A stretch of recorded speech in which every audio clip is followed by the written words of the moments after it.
talk that was originally scheduled for this slot was about biobricks. So an idea that all of us are familiar with using biology in the way that we use Lego bricks, basically. And one can get carried away with this idea of getting biology to work like an engineered system.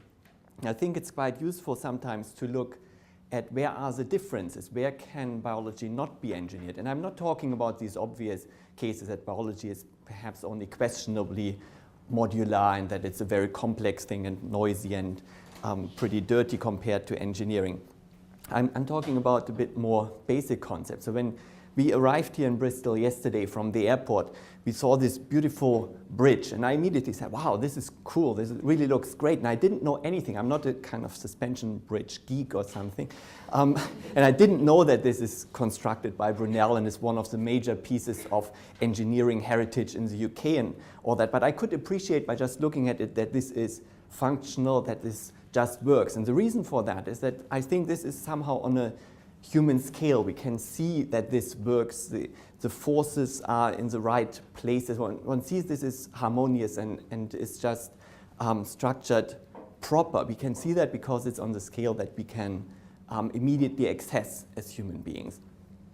And that becomes important when we try to build more complex functional systems. Another classical example of an engineered system is a steam engine. And one can see these two guys standing here. These are engineers just as much as the people who built this engine. And they are standing there, they are listening to the machine. They can hear when something starts squeaking. They can feel when something gets hot or when a piece gets loose, and they can fix it. And I think that's something that we in biology can't easily do. We somehow take the engineering only through the design part of the whole engineering cycle. We design things in an engineering type fashion. But we sometimes forget that we also have to run the system, that it's complex, and that we can't easily see it. So the construction of technologies for looking into biological systems should become a major part of the systems biology effort, that we really can see the system that we have engineered after it's put together, not only looking at this one functionality that we are engineering for, but also seeing the rest that can influence whether it works, whether there is some oil leaking somewhere, whether something in an area where we don't look for the output is getting too hot, is getting loose, is not properly functioning. And one of the technologies that my group is particularly interested in that area is metabolomics. So looking at the small molecule aspect of biological system. We are also interested in all the other steps of the genetic cascade, looking at transcriptomics, proteomics, and in the end, all of those have to be integrated to really understand the biological system. But metabolomics has a specific place in this whole enterprise. On the one hand, because many of the outputs that we are interested in are somehow metabolites, biofuels, fine chemicals. And there are several aspects where metabolomics-related techniques can help in synthetic biology. It starts by identifying novel metabolites. It's a relatively targeted approach. We can detect side products or toxic intermediates of an engineered pathway. So that's certainly an aspect where we need to use metabolomics, so an untargeted approach, because we don't necessarily know initially what are the things that are happening, what are the novel compounds that are produced. We can understand global effects of engineering the system, and I will later show an example how global the effects of a very targeted intervention can actually be if we work in a real biological system. We can pinpoint metabolic bottlenecks, so where do things go wrong if we have engineered it to produce an end compound of interest, but somehow it doesn't do it. We overexpress all the pathway, but still nothing arrives at the output. Where is the actual bottleneck? Where do we need to improve our system? And then in less metabolomics oriented aspect, we need to quantify end product titer. So that's rather targeted. So there we don't really need metabolomics, but we use basically the same analytical technologies. And I want to show how complex that is. We have been working on that for about 7 years now in parallel to the synthetic biology projects, mostly on actinomycete synthetic biology of antibiotics and secondary metabolites. And we had to overcome a lot of computational challenges just to set up this one aspect, trying to look into the metabolic composition of our system. We started with very noisy data. We needed to develop software just to extract the information from the data that we were interested in. When we used the commercial software that came with the mass spectrometry instrumentation that we used for the metabolomics, about 95% at least of the reported metabolites turned out to be artifacts, technical noise of the machine, ubiquitous contamination. These horizontal lines in the spectrum are compounds that are present throughout the chromatographic run of our separation system. So these are all contaminants. We had to remove all of these because the standard software would detect them as our most abundant signal, would report all of those and try to make sense of this signal. We used the ubiquitous contaminants, on the other hand, to calibrate our system, so to improve the mass accuracy for the real signals. Once we have the accurate mass, we had to develop methods to identify the metabolites in our sample, because in metabolomics, you don't have the simple sequence to identity relationship. You somehow have to make sense of the mass of the molecules, their chromatographic behavior, and arrive at a justified guess of what the compound might be. And then we have to make sense of these compounds and their changes in our engineered systems, and that's still the major difficulty in this whole enterprise. So what we did achieve is we could clean up our spectra, we could identify the molecules. So this is separating them by chromatography, liquid chromatography. This is separating them by mass in a mass spectrometer. Each blob here is one metabolite that we have found. The color indicates the differential expression between two different conditions. The size of the blob is the relative signal intensity in the sample. And one can see most of the spots here are black. So those are metabolites that are constant between our two compared conditions. That was a very good achievement. We were hoping to see a rather black picture because we expected that the majority of the metabolome is kind of background housekeeping metabolome that is relatively stable. And we see another set of compounds that is colored either red or green that is going up or down as a response to our intervention in this specific experiment. Those are the metabolites we are interested in. Usually back then when we started this would be the end point of the analysis. This would be our fingerprint. We wouldn't care too much about the identity of these metabolites.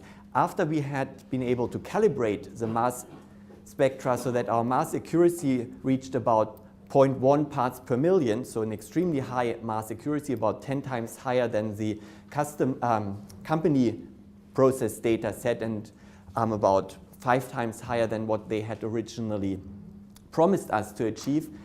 Once we had this high mass accuracy, we could use the accurate mass to come up with identification, or at least putative identification for most of these metabolites. So now we get names to all these spots. So these are labels that we put to all the colored blobs here, things that go up or down in our data set. Now the data set is no longer just a fingerprint, but we can map it to metabolic pathways. And then this observation suddenly starts making sense. In this specific experiment, we had fed 2 different carbon sources, either glucose or proline. And one can see how the compounds that are differentially expressed in these 2 conditions line up properly in these metabolic pathways. One comes up with hypotheses how metabolites are processed in this system. Of course, one can immediately come up with modifications to this experiment where one, for example, would use carbon 13 labeled precursor metabolites, and one could really see the metabolic fluxes and quantify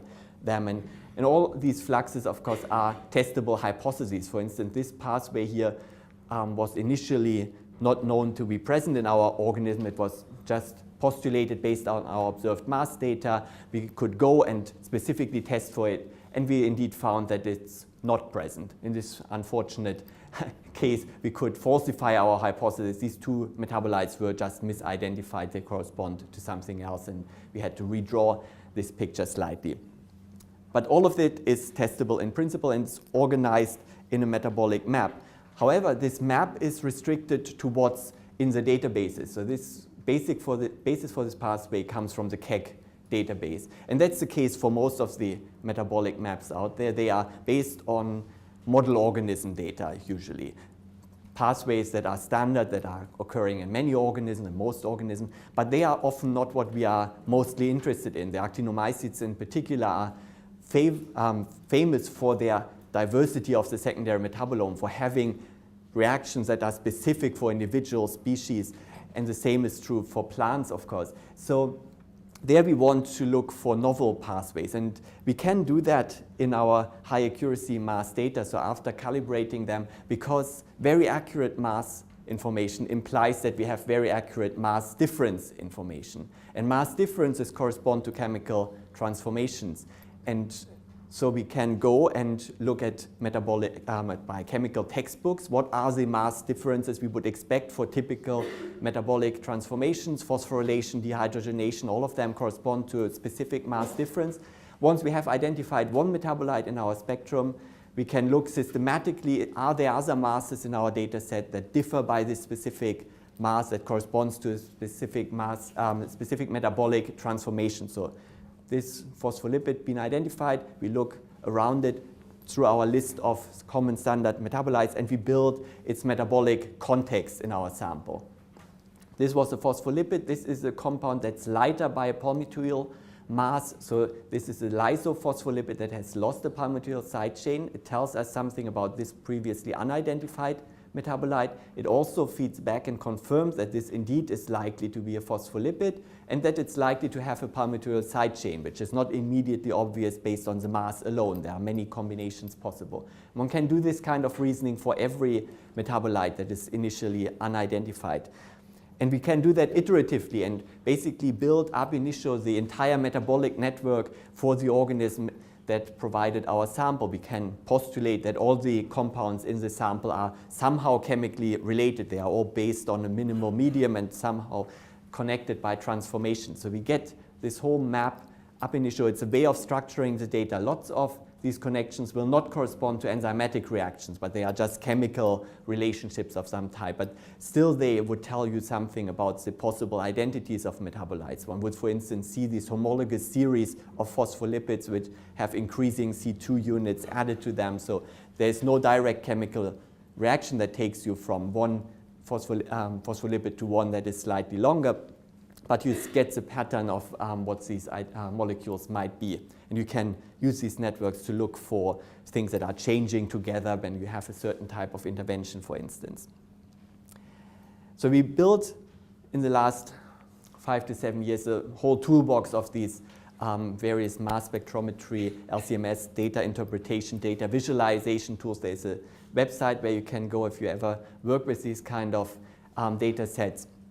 You can get all the software, all the documentation coming with it, worked examples, so you can really get started. There is still a PhD student active in this. I very much encourage you to write an email to him if you want any extra functionality or have questions about the software, or if you detect any bugs. So there's a lively community associated with it by now. So we had to build all of this, and still this computational side of it is not really solving all the problems in our analytical task.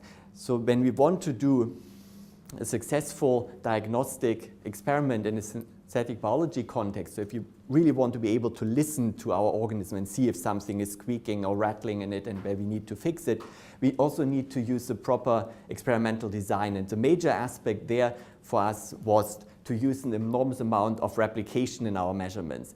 And that's because our biological systems, these actinomycetes, are relatively noisy. They don't really reproduce your experiments perfectly spot on every time you do them. So you need to increase the amount of data that you collect. You have to replicate a lot. And this is just a simple example. So the synthetic biology case we tested it on was we introduced the global metabolic switch using overexpression of a specific non-coding RNA. And there will be another talk by Eriko tomorrow where that's described in a bit more detail. So we targeted one enzyme with a non-coding RNA, and we introduced this global rearrangement of metabolism that is characteristic for the transition from primary metabolism to the secondary metabolic phase where you produce secondary metabolites in actinomycetes.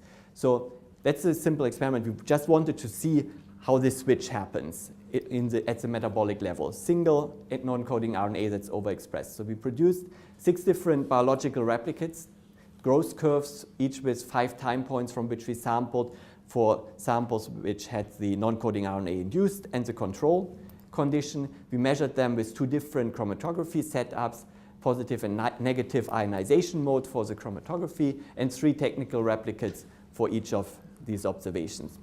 In total, we had about 300, I think, observations for every single metabolite that in case it was detected in all these setups. About 4,000 peaks, so potential metabolites in each sample. Most of it technical noise, biological noise, things that we couldn't replicate. But we could use this strong replication of biological and technical to find things that are stable in the technical approaches and concordant across the various time courses. So in the end, we could focus on metabolites that really show reproducible behavior. And this is just one example metabolite that is detected in all ionization modes, in all chromatographic modes, and shows this specific pattern where all the details of the actual behavior are reproducible. But you can see in this background curve, that's the raw signal for the individual biological replicates. It is very noisy data. So we needed to have this high level of technical and biological reproduction to be able to see this pattern and to trust it, to be able to trust what we see there. So we basically use an entire set, a cascade of filters to find the things that we can really listen to, that we are not distracted by every possible noise in the system, but only focus on the things that really rattle there. So we find things that are consistent within a chromatogram, so that show a real peak, that are not just somehow randomly scattered there. So that already reduces the amount of data. We find peaks, and that was a major effort itself, that are precursors rather than derivatives. What I mean by that, if you inject a pure compound in a mass spectrometer, you usually get about, on average, 10 signals for this one compound. And the other 9 signals that are not original based on the compound, that can be more intense than the real signal, they can be just as nice peaks. They are often chemically absolutely uninterpretable, but they are there, and we need to find what they are. So we try to come up with methods to prioritize compounds or signals that are most likely to correspond to real metabolites and not to all the technical derivatives that we get from them. We tend to filter on metabolites that match chemical databases. Again, in a hierarchical fashion, so the highest, most reliable compounds are those that are predicted to be present in a particular organism, but we also include compounds that are reported at least as masses in chemical databases, much broader.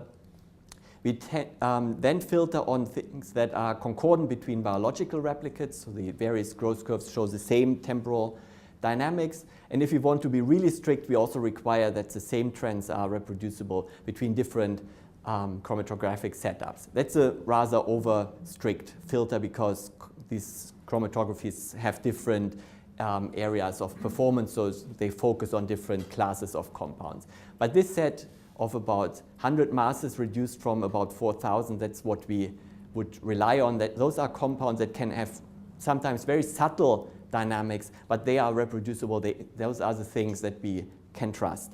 And if we map those changes, and I repeat again, the intervention was a single non-coding RNA that targets a specific enzyme. We get metabolic changes that are highly reproducible in these 300 or so technical and biological observations that are scattered all over the metabolic map. Our original non-coding RNA targets this enzyme. Here's the glutamine synthetase.